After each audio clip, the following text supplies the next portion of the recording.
Paz e graça para você ligado nessa emissora. Mais uma vez, com a graça de Deus, iniciamos esta edição do programa Vejam Só a Entrevista. Você está acostumado a assistir aos debates ao longo da semana.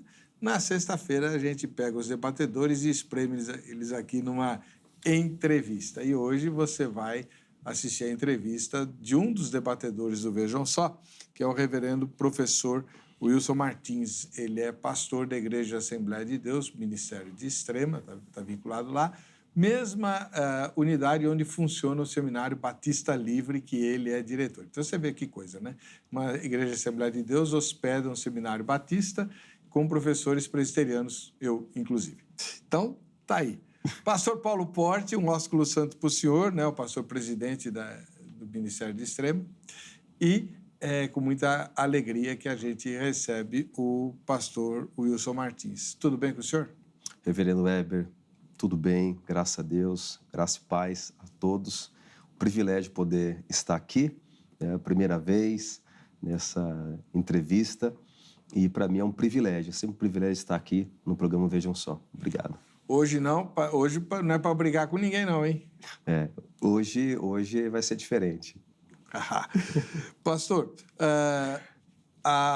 o Seminário Batista Livre e a Assembleia de Deus que o senhor frequenta ficam em que lugar? Nós estamos ali na rua Aníbal Rezende, número 80, na cidade de Extrema, né, Minas Gerais, ali no centro de Extrema, Assembleia de Deus, Ministério de Extrema, e o nosso pastor é o pastor José Paulo Porte, e também é lá que nós temos o polo do Seminário Batista Livre. A estrutura da sala teológica é na própria igreja, e também nós estamos ali para coordenar esse polo. E se você tem interesse em conhecer mais de teologia, você pode entrar em contato por meio do telefone do nosso seminário e também pelas redes sociais, pelo site www.seminariobatistalivre.com.br. O nosso diretor acadêmico é o professor pastor Jamierson de Oliveira. Que também é assíduo frequentador. Não tem sido mais assíduo porque ele falta, viu, é mesmo? pastor? Ele falta. Você quer deixar a Angélica doida da vida e dizer, olha, chama o Jamier, porque ele aceita e depois ele desmarca. Os compromissos, né? Muitos polos agora. Então, mas poxa, né? Tu não para de crescer, né? Aliás, o Seminário Batista Livre é uma das expressões muito lindas dos últimos tempos, né? Onde os cristãos estão, de fato e em verdade, se unindo na prática. Eu acabei de fazer uma piada, né? Num templo da Assembleia de Deus funciona o Seminário Batista com professores de todas as denominações, inclusive presbiterianos. Quando eu era estudante de teologia, eu frequentei durante uma época, uma circunstância aí, uma igreja batista em Marília, e eu dava aula lá, mas não podia tomar Santa Ceia. Nossa. Pois é. Hoje, né, a gente estuda a Bíblia juntos num curso teológico. Isso para mim é uma das coisas mais lindas da unidade do corpo de Cristo. É verdade. É verdade. Pastor Wilson, o senhor está aqui hoje porque o senhor acaba de publicar o livro Potencialize Sua Mente. Qual câmera eu devo mostrar? Aqui. Vamos lá? Isso. Potencialize Sua Mente. É um livro a respeito de Romanos, capítulo 12, e os primeiros versículos desse texto, que inauguram a segunda parte da carta aos Romanos. Romanos é uma parte densamente doutrinária e teológica, que são os primeiros 11 capítulos, e uma parte muito prática, que começa no capítulo 12 e vai até o final do capítulo número 16. Por que o senhor escreveu esse livro? Reverendo Weber, foi uma indagação que me veio a fazer algumas leituras da carta do apóstolo Paulo aos Romanos. Nós nos deparamos com essa divisão, como o senhor bem fez, dessa primeira parte doutrinária, e depois a prática, né? Então, Paulo vai nos apresentar na primeira parte quem nós somos em Cristo e depois como nós devemos viver. Então, nesse mundo nós vivemos, na pós-modernidade, eu me deparei com uma indagação: como ter uma mente renovada em um mundo padronizado? E esses padrões que a pós-modernidade estabelece vem trazendo diversos prejuízos para a sociedade e também no meio cristão. Eu me deparei com essa indagação: como ter uma mente transformada em meio a um mundo de tantos padrões. Foi a partir dessa indagação, lendo o texto de Romanos capítulo 12, que o Espírito Santo me conduziu a escrever esta obra. Legal. Vamos lá para a nossa enquete, né? Antes que eu esqueça de pô-la no ar. É uma pesquisa. Vamos lá. Você acha que a igreja atual, em termos gerais, está se recusando a amoldar-se ao presente século? Lembrando o seguinte, né? Romanos 12 explica que você precisa não se amoldar ao presente século, mas ser transformado pela renovação da mente. Então, a igreja de hoje, a igreja que você conhece, está se recusando a tomar a forma do presente século? Sim, ou bastante, né? Está fazendo isso de forma bastante intensa, ou está fazendo isso de forma muito pouco eficiente, né? Ou está agindo medianamente, nem muito nem pouco, na média, né? Jesus diria: melhor se você fosse frio ou quente do que morno, né? Mas, enfim, tá bom? E quem está assistindo a exibição da gravação pode e deve participar. É só entrar no nosso Facebook ou no Instagram, mandar a sua pergunta, que a gente põe aqui no ar para o pastor Wilson responder. E eu já começo fazendo a pergunta mais candente, né? Pastor, por que Paulo fala em sacrifício vivo? O que ele quer dizer com isso? Olha só, a carta do apóstolo Paulo aos Romanos, reverendo Weber, é uma carta doutrinária. O cunho teológico que tem nessa carta é extraordinário e ele nos apresenta, depois desses 11 capítulos que ele vai tratar acerca da justificação, da glorificação, entre outros assuntos, ele vai trazer essa perspectiva de uma mudança. Só que ele começa o capítulo 12 e nós temos uma conjunção aqui, pois ou portanto. Isso faz um elo de ligação com os 11 capítulos primeiros. Ele vai dizer que, pois ou portanto, irmãos, pelas misericórdias. Então, ele faz um pedido. Ele está rogando aos irmãos, fazendo um pedido pelas misericórdias, isso é, por tudo que ele desenvolveu nos 11 capítulos. Agora ele faz esse pedido, uma súplica para os irmãos, de que eles se ofereçam, se apresentem o seu corpo, ofereçam o seu corpo em sacrifício vivo, em primeiro lugar. Ele faz aqui uma alusão ao Antigo Testamento. Lembrando que no Antigo Testamento os animais eram oferecidos, né? Se partia, colocava as partes em cima do altar do holocausto, se queimava aquela oferta, aquele sacrifício e subia, né, até as narinas de Deus. Só que agora, depois do sacrifício de Cristo, esse sacrifício único e perfeito, ele começa a fazer essa alusão. Nos chamamos, então, para que nós possamos oferecer o nosso corpo, não como um sacrifício morto, como no Antigo Testamento, mas um sacrifício vivo, isso é, um sacrifício que nos leva a compreender, a entender o próprio sacrifício vicário de Jesus Cristo. Esse sacrifício vivo, porque da mesma forma que Cristo ele se entregou, nós devemos também ter essa percepção daquilo que o Senhor Jesus fez por nós. Nós nos entregamos de tal forma, por mais que seja difícil lidar com as situações que nós vivemos nos dias atuais, esse sacrifício vivo é essa entrega, esse oferecer. Ele nos chama primeiro para nos apresentar, oferecer diariamente. É você se colocar todos os dias Nesse sacrifício, claro que não se compara ao que Cristo fez por nós, mas servir a Jesus é, como Jesus disse, que nós devemos carregar a nossa própria cruz. Então, o sacrifício é isso, é nós não nos amoldarmos aos padrões deste mundo, nos entregarmos literalmente por completo a Ele. Então, esse sacrifício vivo é uma entrega por completo. Oferecer, se apresentar, tem um sentido de que nos entregarmos a Deus, ao Senhor, de forma completa e única. A palavra sacrifício, ela implica em algo não fácil, né? Uhum. Sacrifício é algo mais difícil, geralmente doloroso para quem está sendo sacrificado.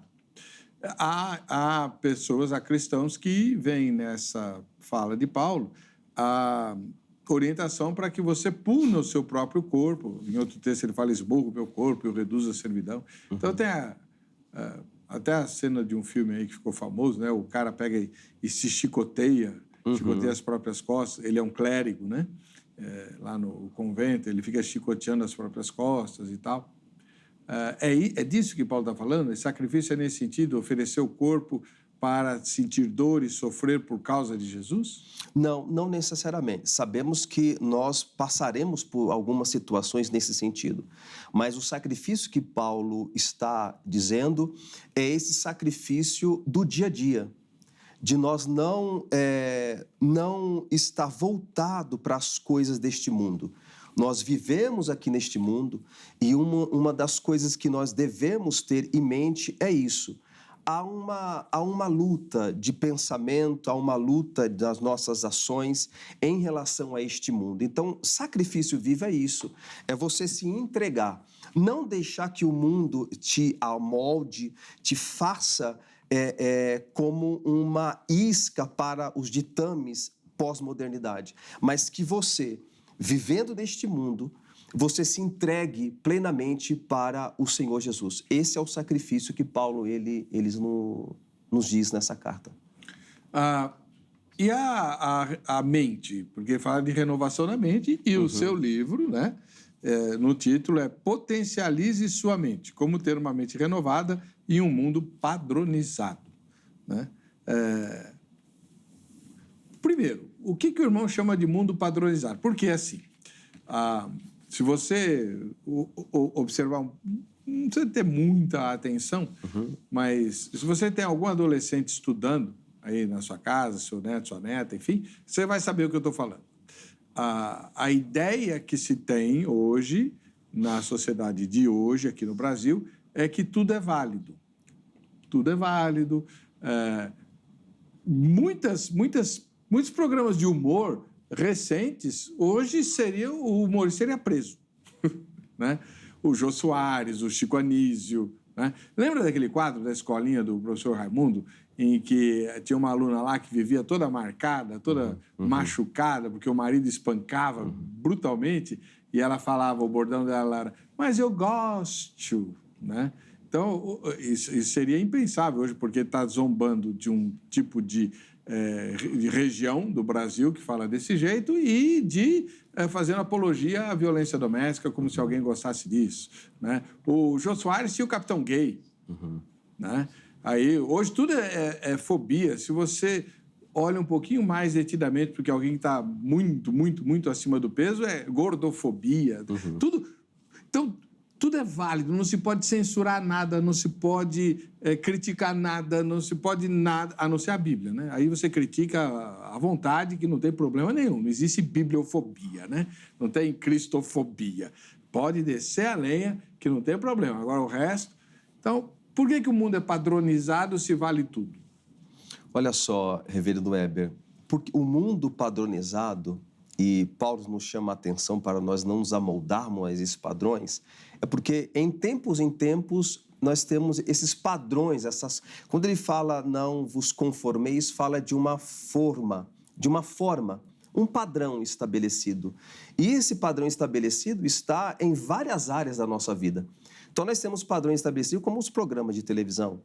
Nós temos padrões estabelecidos nesse mundo pós-moderno em relação à estética, à educação, à vestimenta, a forma de você se conduzir. Então, por exemplo, nós pegarmos há 20, 30 anos atrás, por exemplo, né? Em relação aos padrões de estética da beleza feminina, era a colocação de silicone.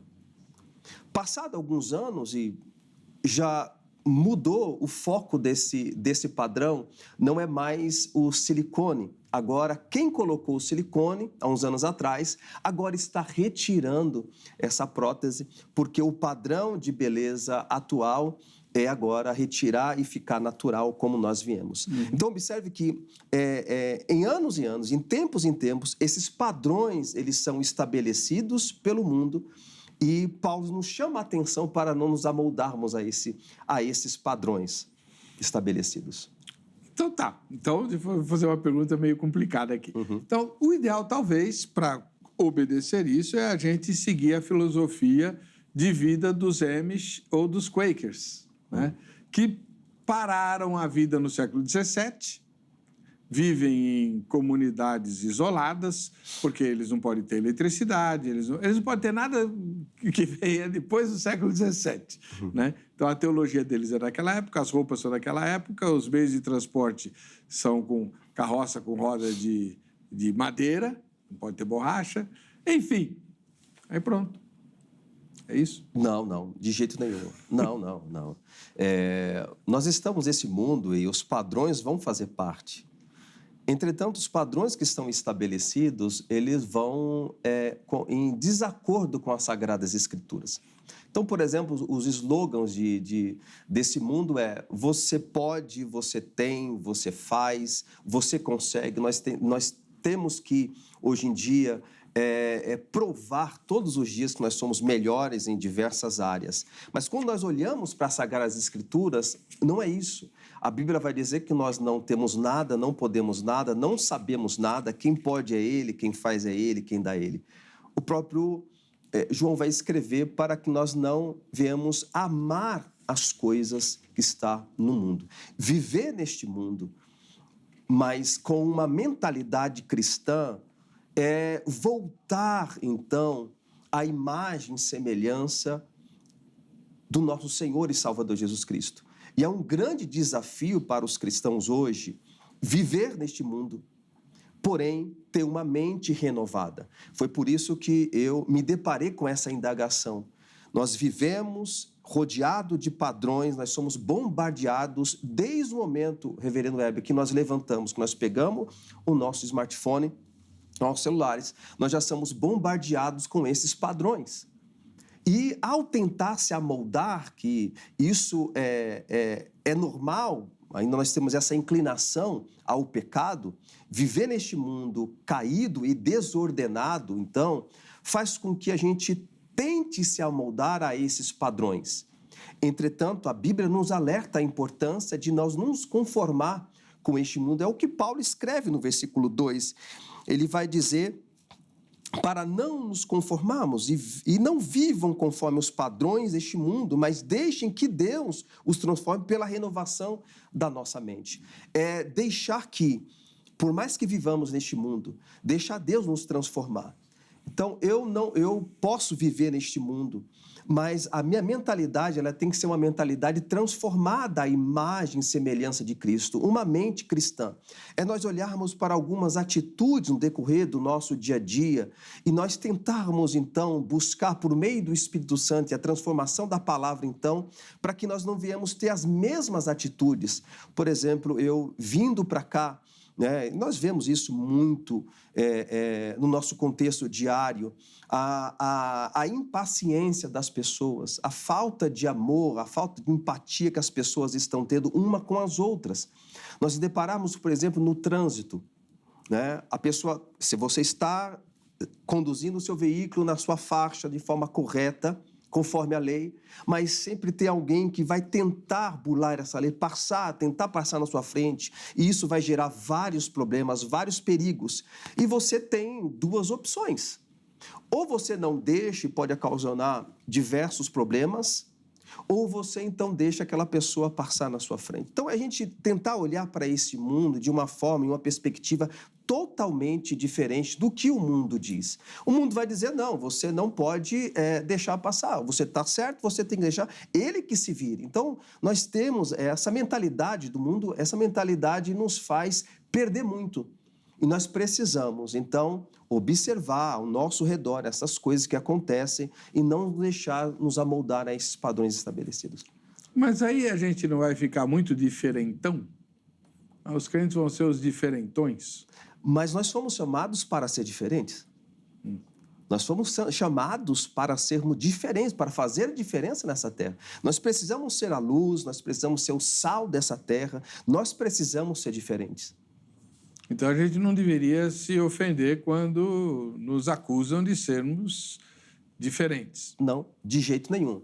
Nós precisamos ir na contramão. O mundo vai dizer, reverendo Weber, que nós, cristãos, temos a mente estagnada e estéril. E que eles têm essa mente renovada, né? Se renova todos os dias, em tempos, em períodos, eles estão sempre se renovando. Mas uma das palavras que usam muito e que me ofende bastante é nós somos progressistas. Né? Então, quem não é progressista é o quê? Retrógrado. Retrógrado, exatamente. Então, nós fomos chamados para sermos diferentes. Em um mundo caído e desordenado, nós fomos chamados realmente para sermos diferentes. Não que isso venha nos deixar em uma posição de destaque ou superior às outras pessoas, de jeito nenhum. Nós temos uma posição no reino de Deus, nós temos também uma ordem deixada pelo nosso Senhor e Salvador Jesus Cristo, e nós precisamos tomar posse dessa posição que nos foi concedida por meio da graça divina. Então, eu me lembro, isso não é novo, não, isso é bem antigo já, bem antigo, relativamente, né? Mas eu me lembro do susto que o mundo tomou quando o jogador da seleção brasileira, o Kaká, lembra do Kaká? Disse que estava se casando virgem, né? Ele foi tratado como se fosse um habitante de Júpiter e não um terráqueo, né? Como assim, né? E as coisas de lá para cá só pioraram. Mas a postura dele era a postura de um cristão correto. Exato. E passado o tempo, aí nesse caso, por exemplo, do jogador Kaká, ainda continua se questionando. Passado tantos anos, ainda se pergunta como pode. E as pessoas duvidam desse posicionamento, dessa escolha, dessa decisão que ele tomou. Então, para as pessoas olharem para a posição que ele tinha, um jogador influente, né, importante no contexto futebolístico, como ele pode, né, se guardar até o casamento? Então, para o padrão do mundo, isso foge. É um absurdo. Isso é um absurdo, né? Mas para aquele que tem uma mente transformada, que busca seguir o que a Bíblia nos ensina, né? Para que nós não venhamos nos conformar com este mundo e deixar que Deus nos transforme, isso só é possível, uma atitude que ele teve, como tantas outras têm até os dias de hoje, é somente pelo Espírito Santo. Quais seriam as implicações práticas para essa oferta do nosso corpo? Porque Paulo está falando do corpo físico, né? Do vosso corpo. E quais seriam as implicações práticas para essa oferta do corpo? O senhor pode pensar em algumas coisas? Sim, nós temos. Paulo, quando ele escreve a carta aos Romanos, ele vem trazendo as doutrinas. Dentro dessa primeira parte da carta aos Romanos, ele nos coloca a posição que nós estamos em Cristo Jesus. Essa posição é uma posição que foi nos concedida pela graça divina. Então, a bênção por meio do reino dos céus, que nós já temos, esse sacrifício vivo, essa entrega que nós fazemos diariamente, né? Isso é continuamente. Paulo vai dizer que essa transformação, ela é em glória. Então, todos os dias nós nos deparamos ao amanhecer, ao nos levantarmos e nos colocarmos nessa posição de quem somos em Cristo Jesus. A partir dessa posição, desse querer, desse desafio que nós temos diariamente, nós estamos em busca, né, da imagem e semelhança conforme nós fomos criados. Então, nós temos benefício das bênçãos do reino dos céus, nós temos essa busca, né, progressiva da imagem e semelhança do nosso Senhor Jesus Cristo. Isso nos remete o quê? A uma mente de Cristo. Paulo vai dizer que nós já temos a mente de Cristo. Entretanto, nós estamos nesse processo. Então, lógico, as implicações de nos entregarmos com esse sacrifício vivo, santo e agradável a Deus, que é o vosso culto racional, esse vosso culto racional tem a ideia de uma coisa lógica. Né? Santo porque ele é santo, agradável porque ele vai receber esse sacrifício nosso diariamente. Então, nós temos diversas implicações na nossa vida, desde as bênçãos do reino dos céus, desde essa consciência, essa transformação, né? Nós somos chamados para nos apresentarmos a Deus, para termos uma mente transformada e renovada por meio do Espírito Santo. O que significa ter a mente de Cristo? É pensar igual Cristo pensava? Esse é o propósito. Ter a mente de Cristo é você pensar e agir conforme Cristo ele agiu e pensou. Entretanto, nós ainda estamos no mundo caído, desordenado, nós ainda precisamos, de forma progressiva, crescer até a estatura de um varão perfeito, e isso é uma busca constante, isso é diariamente, né? Mas é essa busca, nós ainda não alcançamos, mas nós já temos. Por isso que o título desse livro é Potencialize a sua mente. Que mente é essa? Essa mente que já não foi concedida. Paulo vai dizer em 1 Coríntios capítulo 2, versículo 16, que nós temos a mente de Cristo, entretanto, nós precisamos potencializar essa mente, a alcançar essa mente de Cristo. Está aqui o livro que o pastor está mencionando, né? Aqui, ó, Potencialize sua mente. Tá joia. Tá, a mente de Cristo é uma mente... ter a mente de Cristo significa ter a mente humana potencializada para as coisas do Espírito. Aliás, tem um capítulo aqui que fala, pense nas coisas do Espírito. Tem um texto do Novo Testamento, escrito por Paulo também, que sempre me intriga. Ele fala assim, pensar nas coisas que são do alto, não nas que são daqui da terra. Né? Aí eu fico pensando, realmente eu prefiro não pensar no imposto de renda, né? No preço da gasolina, nas contas que eu tenho para pagar, nas maluquices que as autoridades humanas praticam. Isso é cultura. Eu vou pensar nas coisas do céu. Quais? Aí eu fico pensando, mas por que eu vou pensar em termos de céu se eu nunca estive lá, não sei o que tem? Vou pensar em quê? Né? Vou ficar no... né? O que significa pensar nas coisas do Espírito? Olha, Paulo escrevendo, falando pensarmos nas coisas do Espírito ou nas coisas que estão no alto, o que Paulo está querendo dizer é que nós devemos colocar o nosso coração nas coisas do Espírito, nas coisas que estão no alto. As coisas da terra, dificilmente nós vamos esquecer. Nós estamos aqui, vivemos, temos que trabalhar, temos os nossos projetos, os nossos ideais, temos as nossas dificuldades, as circunstâncias, as nossas preocupações, as nossas aflições. Por mais que a palavra de Deus diz que para a gente não andar ansioso, não se preocupar com as coisas, né, deste mundo, mas buscar primeiro o reino de Deus e a sua justiça. Mas o que Paulo está querendo dizer é para que nós não colocarmos o nosso coração nas coisas daqui da terra, mas sim naquilo que nos aguarda, a nossa vida eterna, aquilo que nos está aí esperando. Porque tudo que está aqui nessa terra, ela é temporal, ela passa. E aquilo que está no alto, não. Ela é eterna. Então, no próximo bloco eu quero detalhes, okay, né? Para que eu possa praticar isso. Senão eu vou ficar preso com as coisas aqui desse mundo. Vamos lá. Antes de sair para o intervalo, lembrando que nós temos a Academia Teológica da Graça de Deus, a AGRADE, com um curso bíblico totalmente renovado, que você pode fazer à distância, não é presencial, é ensino à distância. Qualquer lugar do planeta você pode estudar pela Agrade. Para obter informações, você tem duas vias. Quem gosta de falar e conversar com gente de carne e osso, liga, né? Usa o telefone e liga no número 3115-0819, em São Paulo, no horário comercial, evidentemente. Agora, se você tem habilidade e gosta de pegar as coisas pela internet, pode entrar no site a qualquer momento, agrade.com.br.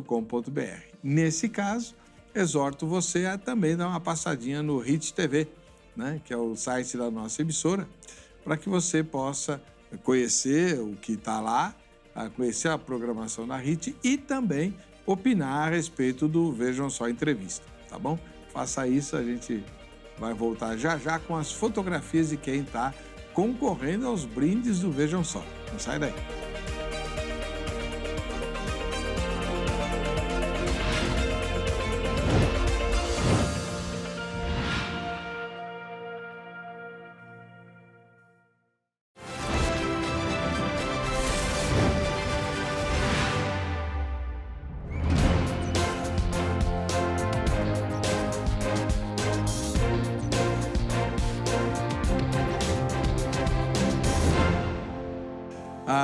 Estamos voltando com o programa Vejam Só. Hora de conhecer quem está nos assistindo e concorrendo aos brindes do programa. Quer ganhar uma caneca do Vejam Só? Manda sua foto ou seu vídeo para o Facebook do programa Vejam Só ou para o Instagram, tá? Você está concorrendo. Quem não quer aguardar o sorteio ou quer mais de uma caneca, porque vai sortear uma só para todo mundo, né? Então, você vai ao Shopping do Povo, shopping de quem sabe comprar. Atravessar a rua. Está na Igreja da Graça? Atravessa a rua, Avenida São João, e você está aí. A dona Eliana e o Shopping do Povo. Para quem quer comprar livro, disco, roupa cristã, brinquedo, tem de tudo lá. Muito, muito legal, muito acolhedor o Shopping do Povo, o shopping de quem sabe comprar. E você fala que você assiste ao Vejam Só, quem sabe você ganha, quem sabe, tá? Você ganha um descontinho. E lá tem a caneca. A caneca do Vejam Só está à venda lá para você. Vamos lá. Em Araraquara, interior de São Paulo, a Valéria Lopes é nossa telespectadora, né? Aí, Valéria, muito obrigado pela sua audiência. Deus te abençoe. Em Manaus, capital do Amazonas, o maior estado brasileiro, que eu ainda não tive lá, a Risonete é nossa telespectadora. Ô, Risonete, Deus abençoe você. Muito obrigado pela sua audiência. E em São José dos Campos, um município não muito distante da capital paulista, o Nelson Paiva é nosso telespectador. Tá aí, valeu, Nelson. Só que eu acho que alguém bateu a foto para você, não é não, Nelson? Então, eu tinha que mandar o nome do fotógrafo ou da fotógrafa. Deus abençoe, muito obrigado, viu? Vamos lá. Nós estamos entrevistando o professor pastor Wilson Martins, que acaba de escrever um livro sobre Romanos capítulo 12, né? E que o grande desafio é ter uma mente renovada num mundo padronizado. Essa renovação é constante? Exatamente, é diária. Mas aí eu vou te fazer uma pergunta difícil. Como renovar a mente constantemente para ter sempre as mesmas opiniões? Porque as opiniões de Deus não mudam, ou mudam? Não muda, Heber. Mas, assim, por que renovar? Né? Por que renovar? Volto na tecla devido aos padrões deste mundo. Nós temos que entender que nós vivemos aqui, mas nós não somos daqui. Então, ela é uma renovação de forma contínua, constante. É todos os dias você entender e compreender a necessidade de você deixar que o Espírito te transforme. Isso é uma renovação da nossa mente. A nossa mente ela tem uma inclinação para uma desordem, para ir contra as Sagradas Escrituras, porque nós vivemos nesse mundo caído e desordenado. Nós temos ainda essa natureza. Mas o porquê que nós devemos deixar? O porquê de renovar? Porque nós precisamos, diariamente, nos colocarmos nessa posição como filhos de Deus, como homens e mulheres que servem ao reino de Deus com uma integridade, uma busca pelas Sagradas Escrituras e uma consciência da necessidade dessa transformação, para que nós não somente venhamos a ter essa mente transformada em relação ao benefício próprio do reino dos céus, mas que nós possamos também auxiliar este mundo que necessita tanto da pregação do evangelho por meio de uma mentalidade transformada. Quando a pessoa se converte, ela não nasce de novo? Então, ela já não é transformada ali? Ali, quando ela tem essa resposta positiva ao evangelho, nós temos o processo da regeneração, que é esse nascer de novo. Entretanto, para alcançarmos essa mente, né, de forma contínua, a mente de Cristo, isso é um processo, é diariamente, né? Então, nós temos ali o nascer de novo, nós temos o processo da santificação, nós temos também o fruto do Espírito Santo. Então, tudo isso é um processo. E ter a mente de Cristo também, de forma propriamente dita, é passar diariamente, é se colocar e dizer, não, hoje eu me coloco na posição de um servo do Senhor e eu preciso hoje buscar a mente de Cristo. É uma decisão diária, é um processo contínuo, por meio do Espírito. Então, mas aí, a mente de Cristo. A mente de Cristo não vai... Cristo não amava todas as pessoas, Cristo não aceitava todo mundo, sem rejeitar ninguém. Ter a mente de Cristo hoje, no mundo plural, não significa ser pluralista e inclusivo? Sim. Jesus, ele nos deu um ensinamento e o exemplo para tudo o que nós precisamos. Para tudo. Não podemos e não precisamos ser totalmente pluralistas. Nós temos que fazer a inclusão. A inclusão, ela faz parte. Entretanto, de que forma que nós vamos fazer essa inclusão? De que forma que a nossa atitude pluralista, ela vai nos conduzir principalmente para o propósito estabelecido pelas Sagradas Escrituras, que é a redenção do homem, nessa grande metanarrativa que nós temos nas Sagradas Escrituras. Então, o nosso pensar inclusivo, como Jesus nos ensinou, como a sua humildade de estar no meio de pessoas que eram excluídas, de lavar os pés dos discípulos, de amar uns aos outros, né, de trabalhar essas questões de inclusão, a nossa perspectiva de vida tem que estar totalmente voltado a esse exemplo e ensinamento do nosso Senhor Jesus Cristo. E muita gente vai dizer que, então, atitudes dos crentes mais firmes de rejeitar determinados comportamentos ou pessoas com determinados comportamentos assumirem posição de liderança na igreja, seria anticristo, anti a mente de Cristo. Então, por exemplo, as inúmeras modalidades de casamento que existem hoje deveriam ser aceitas pela igreja, já que Jesus aceitava todo mundo. Bera, a gente tem que colocar cada caso no seu lugar e pensar num todo, né? Essa mentalidade cristã é pensar totalmente diferente do que o mundo ele pensa. O mundo olha para as pessoas de uma forma diferente daquilo que Jesus ele nos mostrou e nos leva a entender e a compreender. Quando nós falamos, por exemplo, de um homem que teve uma separação e vai casar de novo. O mundo ele tem uma visão ele tem uma ideia, tem uma posição, né? Em determinados casos até uma perspectiva preconceituosa em relação a essas questões, não somente com o homem, mas também, por exemplo, com a própria mulher.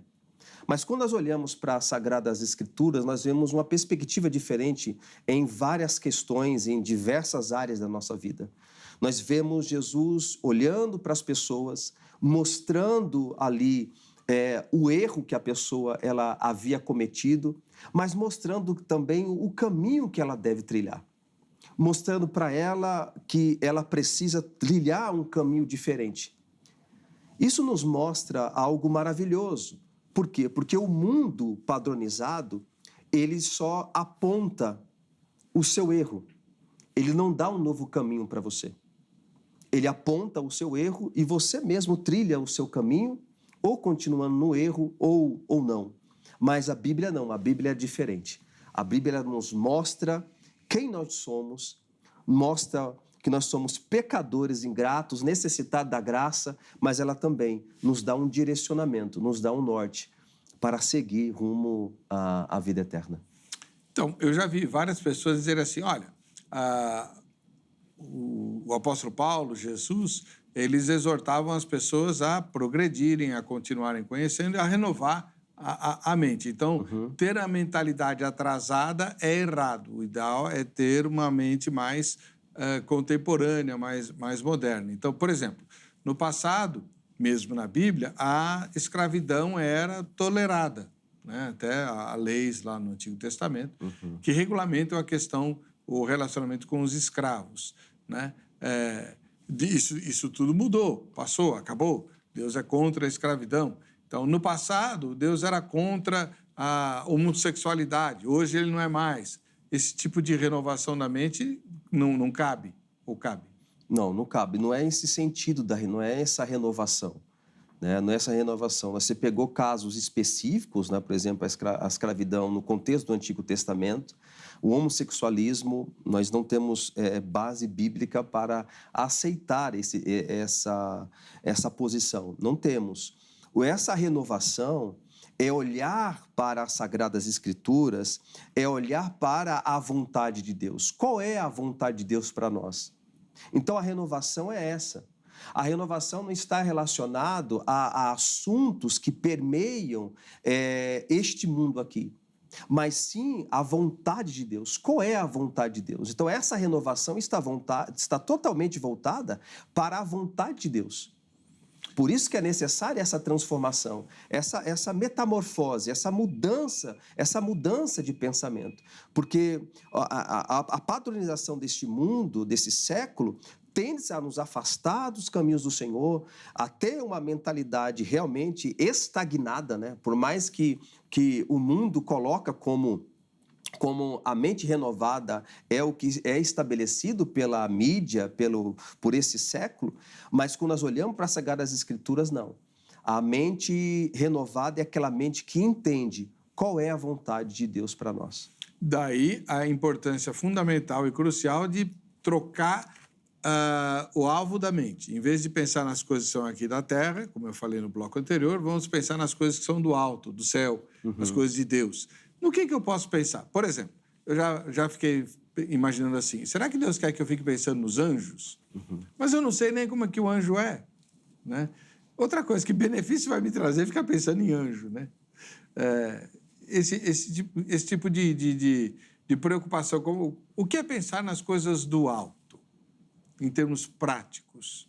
Olha só, pensar nas coisas do alto é pensar no Espírito. No Espírito Santo que habita em nós.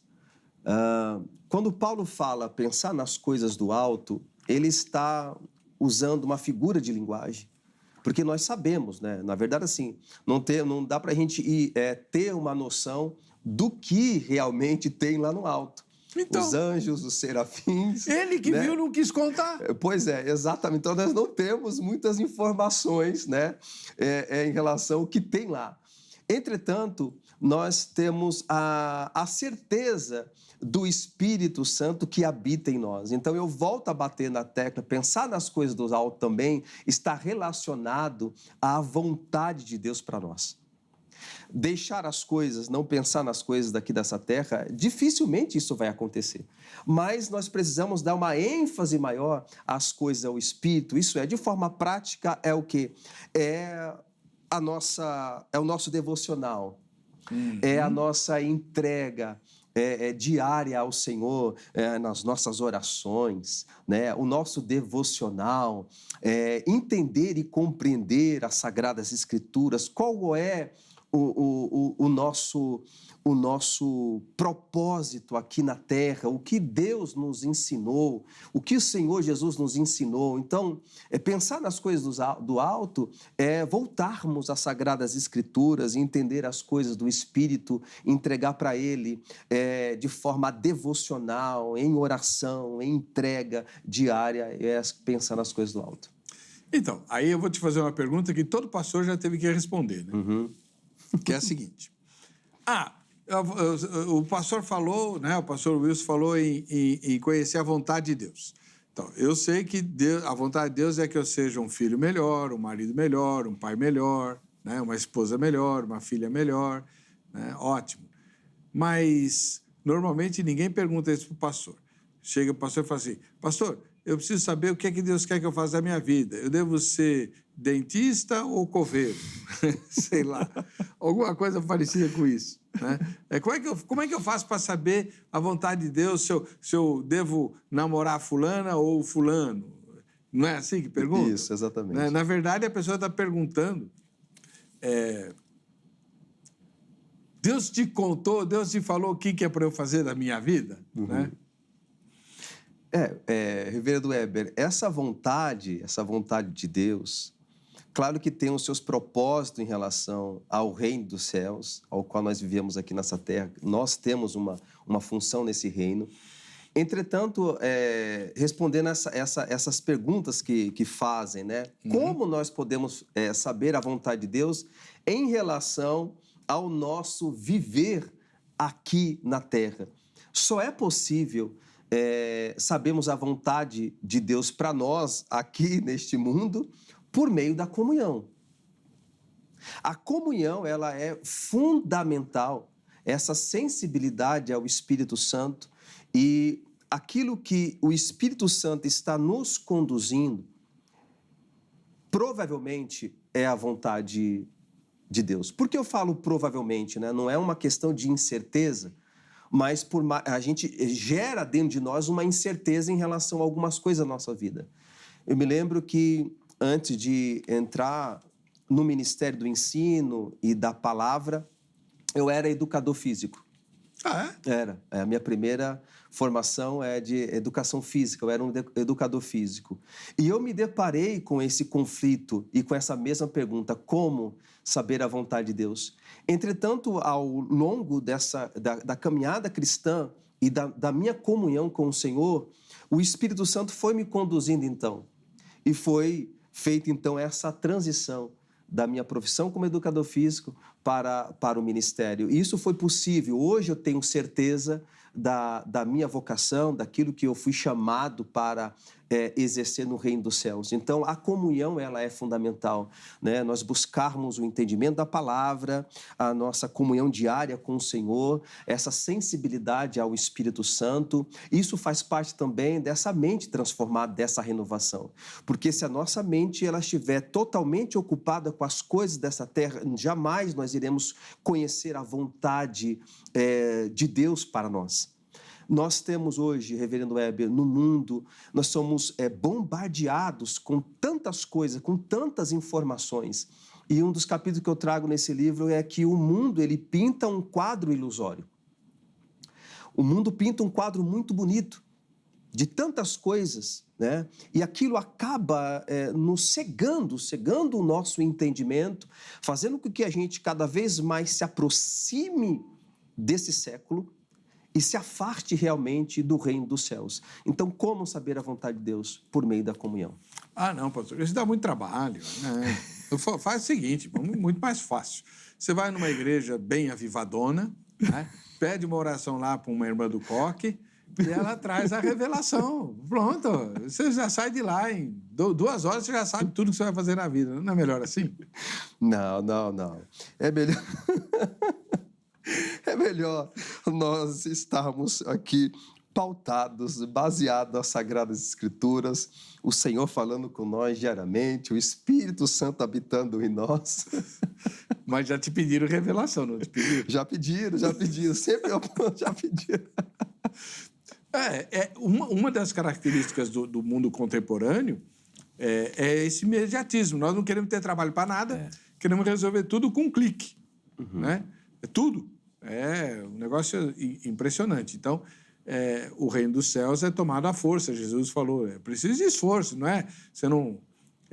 O reino do céu não cai do céu, não, tá? Você precisa buscar e envolver-se com comunhão. Por quê? Uma das coisas, pastor, que me chamou a atenção no seu livro é que o irmão mostra que essa renovação da mente é resultado de um envolvimento íntimo, pessoal, com Deus. Né?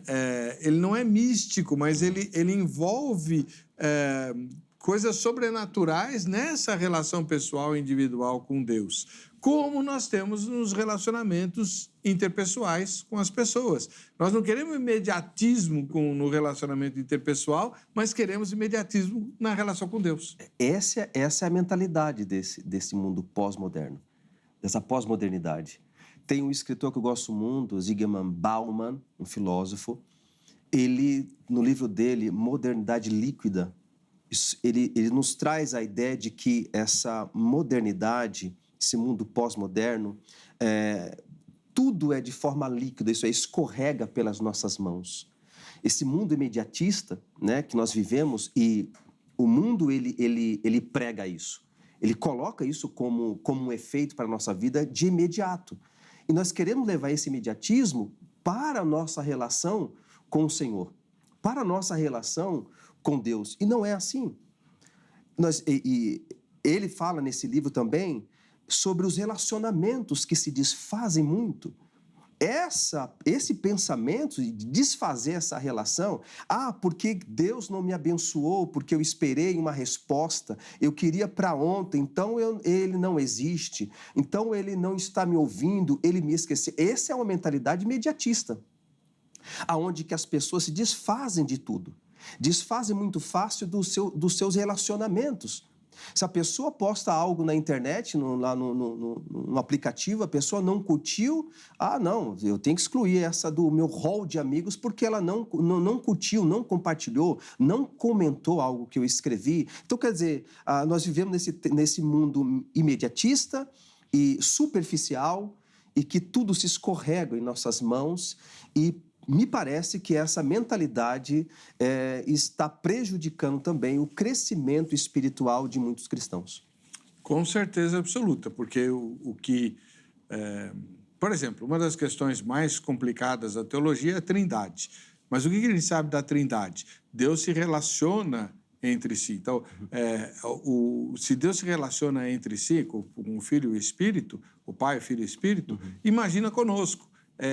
Esse tipo de relacionamento não pode ser automatizado, ele tem que ser potencializado, e é isso que o livro do pastor Wilson trata. Só que não é o único livro dele, não. Como a entrevista está chegando ao fim, deixa eu mostrar esse outro livro aqui, ó. Deus e a Criação, uma abordagem da teoria do intervalo. Né? O que é a teoria do intervalo? Olha só, nesse livro aí, tem a teoria do intervalo, também conhecida como teoria do gap, a teoria do hiato, vai dizer que houve um intervalo de tempo entre Gênesis capítulo 1, versículo 1 e versículo 2. Porque Gênesis capítulo 1, versículo 1, no princípio criou Deus os céus e a terra, só que no versículo 2 essa terra está sem forma e vazia. Então os adeptos dessa teoria diz que houve uma grande catástrofe, onde destruiu essa criação e que possivelmente foi um ser, Lúcifer, que foi lançado na terra e houve essa destruição. Então, eu venho desconstruindo essa teoria neste livro. Essa é a teoria que deu, ou teoria esposada nos primeiros capítulos da novela Gênesis da Rede Record. Exato. Eles aderiram a essa explicação, a essa teoria do intervalo. O senhor a rejeita, e quem quiser saber por quê, compre o livro. Exatamente. Como é que faz para comprar os livros do senhor? Pode ser pelo meu WhatsApp, tá? 011-95138-7648, também pelas minhas redes sociais. As redes sociais do pastor foram publicadas ao longo do... Tá aí, ó. Isso. @WilsonOficial, né? E na rede social do Instagram do Vejam Só, o contato convidado está sempre posto ali. Vamos ver o resultado da nossa enquete. Vamos lá. Você acha que a igreja atual, em termos gerais, lógico, né, está se recusando a amoldar-se ao presente século? Primeira resposta, Ela está se recusando bastante, 18%. Recusando pouco, 59%. Somos todos uns folgados, né? E, medianamente, 23%. Pois é. Inclusive, a gente tem um comentário aqui do Cleiton, né? Infelizmente, a igreja se tornou tudo que não era para ser. Que Jesus venha logo. Tá bom. A Cleonice escreveu, ela está pregando prosperidade e não o arrependimento. Mas sem arrependimento, meu irmão, não tem prosperidade nenhuma, viu? Não tem. Só do que o diabo promove mesmo, tá? Pastor, muito obrigado, parabéns pelo seu livro, muito obrigado por estar aqui, parabéns pelo trabalho que o senhor tem feito em Extrema. Eu sou um funcionário dele, lá no Seminário Batista Livre, que funciona... Acho que o que menos gente tem lá é gente batista, não é? Tem assembleiano... Tem de tudo lá, tem vários. Graças a Deus, né? Tem gente até da Congregação Cristã no Brasil, que exatamente. É outra mudança monumental. Estamos nos últimos tempos. O corpo de Cristo está se unindo como nunca antes. É verdade, né? reverendo. E barreiras preconceituosas que existiam no nosso meio estão se desfazendo, para desespero de alguns líderes, porque quem faz isso é o povo de Deus, não necessariamente os caciques. É verdade, né? É verdade. Parabéns pelo seu trabalho, que Deus o abençoe grandemente. Vereador, muito obrigado a todos que estão nos assistindo também. Para mim é um privilégio estar aqui, que Deus continue abençoando poderosamente. Obrigado. Muito bom. A gente vai ficando por aqui, querendo Deus, na próxima sexta-feira juntos estaremos outra vez. Um ótimo sábado.